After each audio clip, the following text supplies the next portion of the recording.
What is hatchin', Toga Peeps? Tuppleton coming at you today with one of the very first episodes of Tup Talks. And what this is going to be is pretty much just Tuppleton reflecting on some things, whether it be current events, past events, possibly even future events. But I'm just going to chime in with my 2 cents or my opinion or my thoughts on some things. And recently I have been thinking about the Pokemon community and what it is, what it has been, what I think it may be eventually. And while I was thinking about that, because of possibly getting back into battling sometime in the near future, what would the we're going to say the Pokemon community in reference to the YouTube Pokemon community. The YouTube Pokemon community, what are some of the pioneers, the guys who did it first, that had the most impact on what we do today in the Poketubing community? And I came up with 5 names, and I ran it by a few of my friends who are also fairly familiar with Poketubing. And I came up with 5 names, a couple that almost made the list but really didn't have the impact that these 5 people have that I believe is still felt today. And first, I'm going to try and be as unbiased as I can because some of these people I don't really like, but it is undeniable the impact they have had on the Pokemon community on YouTube. And just pretty much the way things are done. Number 1, and probably my least favorite, not because I don't think he's a good battler or a good video maker or anything like that, I am just not fond of what he has to say in his videos or the way he talks. But undeniable, probably one of the hugest impacts to today has got to be Hayden. Simply because he was big before Pokemon was big, and he took Pokemon on the YouTube community from being a bunch of guys who sat around, played Pokemon in their mom's basements, and made videos to a profitable endeavor. And I'm not saying that's the most important because money is the end-all most important thing, but that has had the largest overall effect on the Pokemon community and steered it in different directions from what it has been. And I'm sure he's probably still the most subscribed Pokemon YouTuber. I don't know for sure, but he has always been the biggest big name and probably the largest pioneer when it comes to taking the Pokemon community from just making videos to making it a profitable and a profitable endeavor. So kudos to you, Hayden. You are number 1. Number 2, we are going to name someone who I'm not very familiar with, but had a huge impact on getting people into Pokemon, and that is MTG Xerxes, Magic the Gathering Xerxes.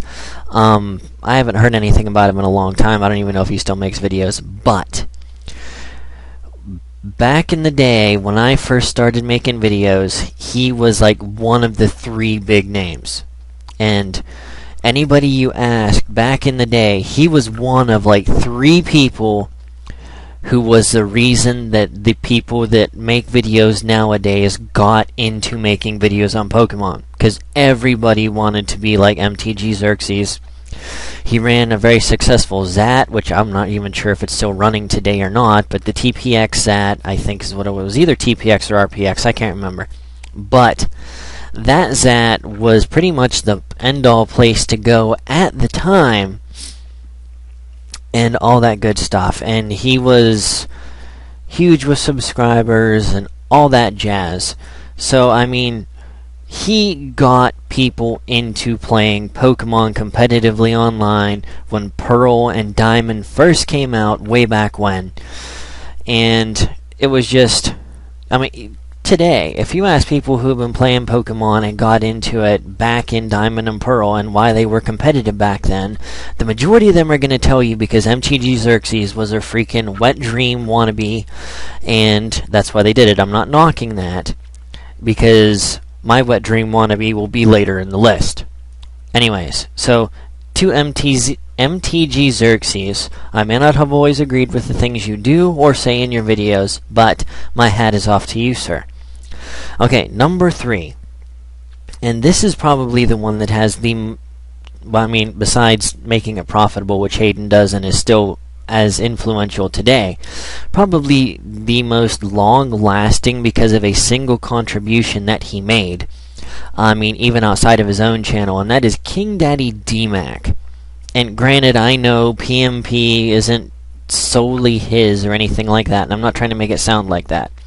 But he was the man who put it all together, who brought, back when Pokemon, I mean, this was before it was profitable, so before Pokemon was money, took it way back in there, way back in time, and made it so that everybody could come together, find people, find new people with the Pokemosh Pit and Pokemosh Pit Beta, and he made it so that people who weren't quote-unquote big YouTubers get publicity, get notoriety, and get their feet wet with the Pokemon community.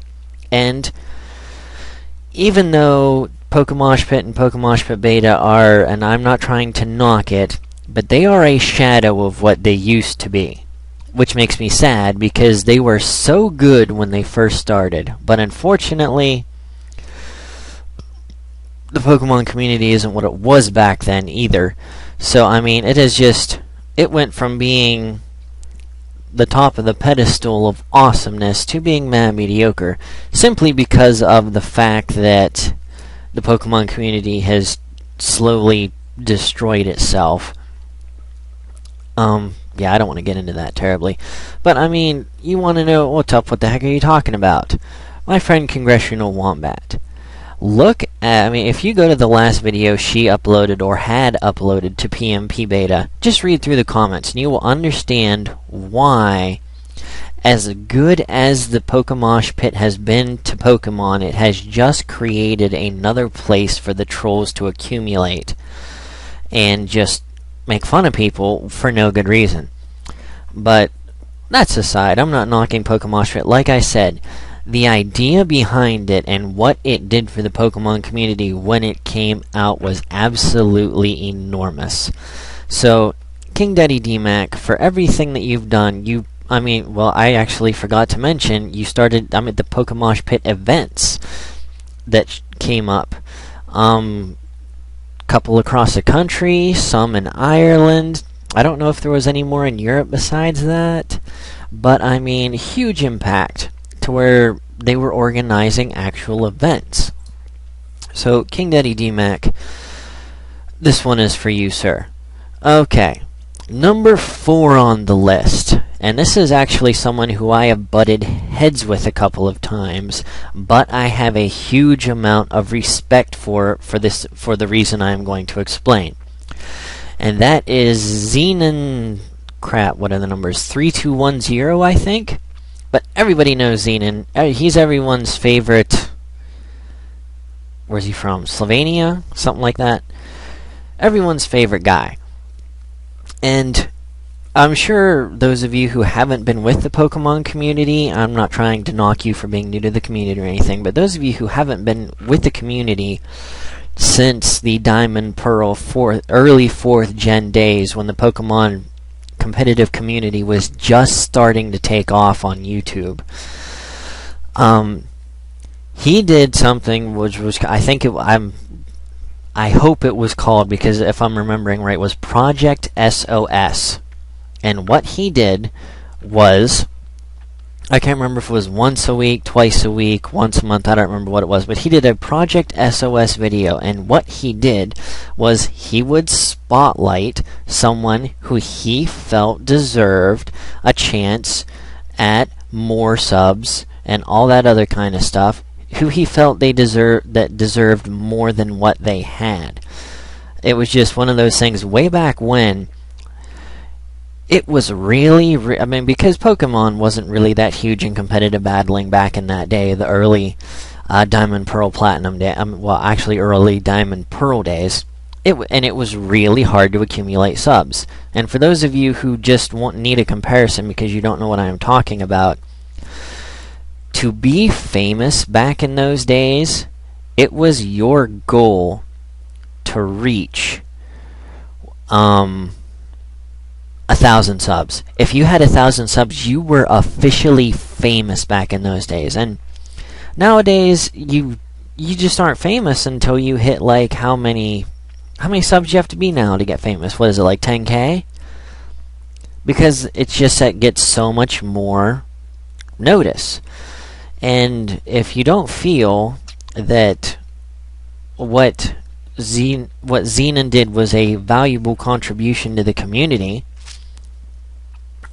I dare you to go back and watch his SOS videos and see how many of those guys aren't big today that are still making videos. And I can tell you the number one person because it was the first time I had ever seen him there, and that's Quandale Ran 66. Absolutely love watching that guy's videos. Where did he get his huge push from? Xenon 3210. So, and the fact that he took the time to spotlight these people's videos and upload them for them was absolutely huge then. Huge. So, yeah, there's that. So, Xenon, thank you for your contribution, bringing many, many Poketubers to light who otherwise would not have gotten the chance.